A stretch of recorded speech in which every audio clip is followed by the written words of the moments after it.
Beloved, welcome back to the shop. Are you familiar with the 5 stages of grief? I personally have been going through the 5 stages of grief probably for the last decade or so. About the time I became aware of the red pill, what dawned on me during this conversation, I was having a conversation with my sister this morning about it, was how this becoming aware of it and taking the red pill, the first red pill 10 years ago, has brought me through these 5 stages of grief, which I'm on the tail end of now. And I think some of these might sound familiar to you. You might even find yourself in them. The very first stage is denial. Now, denial is when you start waking up to things are not maybe as they seem. Maybe the good guys are not necessarily the good guys. Maybe what I've been told in history is not correct. Maybe my politicians and my banks and my state and federal institutions, maybe they aren't looking out for what's best for the people.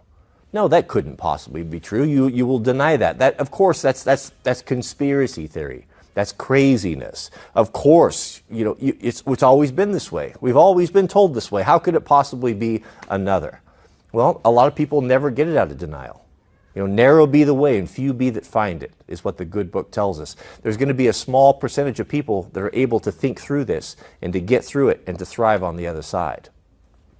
Once you find that you're out of the denial stage and you realize, yes, things are not as they seem, and there is definitely a problem, you're going to enter into the anger phase. Now, that's the phase that is all over the internet right now.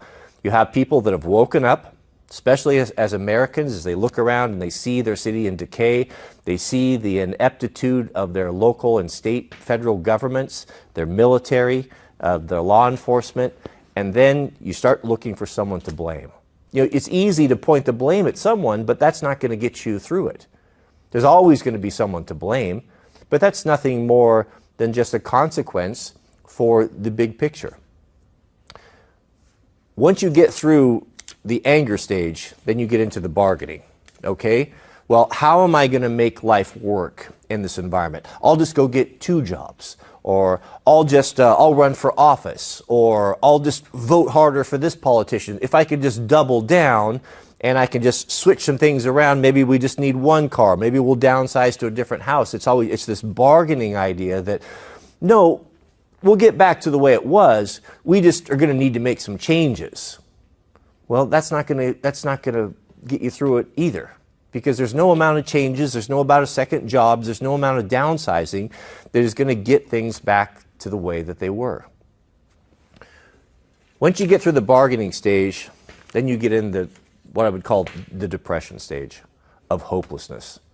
You see that your institutions are failing.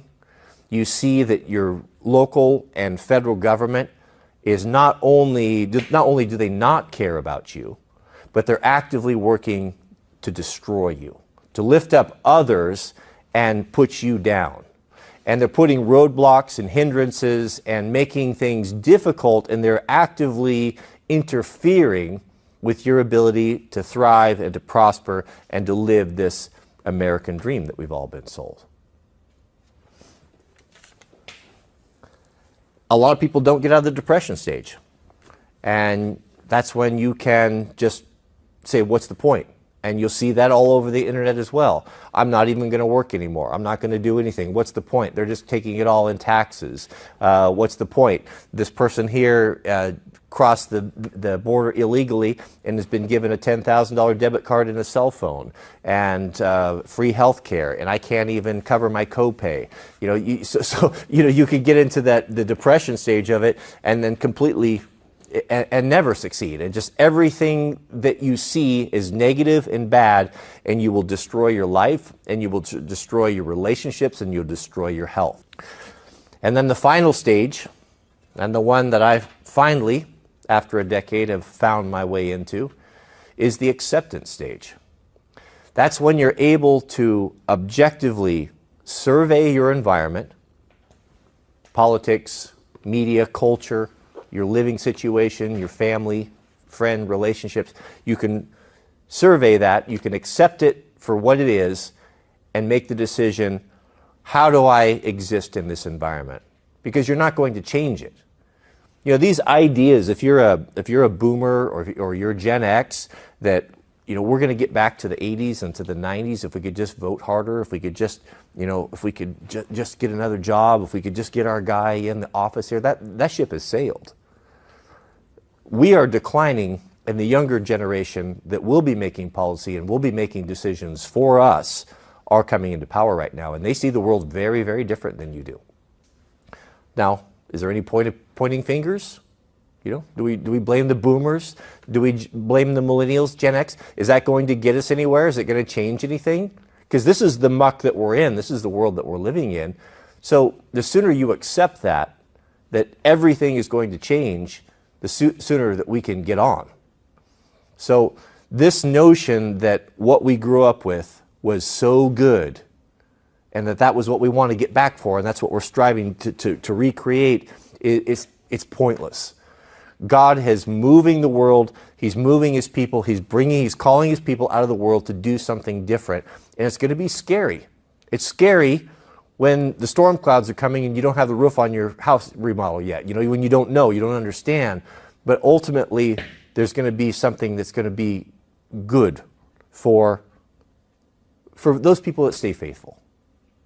But if you're stuck in anger, if you're stuck in the bargaining, if you're stuck in the depression, you know, that's only going to hinder you. You're not going to accomplish anything. The only way to move forward, in my opinion, is to accept the world as it is and to look at it without emotion, without being angry, without pointing fingers and blame, and ask yourself, how can I survive and how can I thrive in this and how can I be grateful for what I have?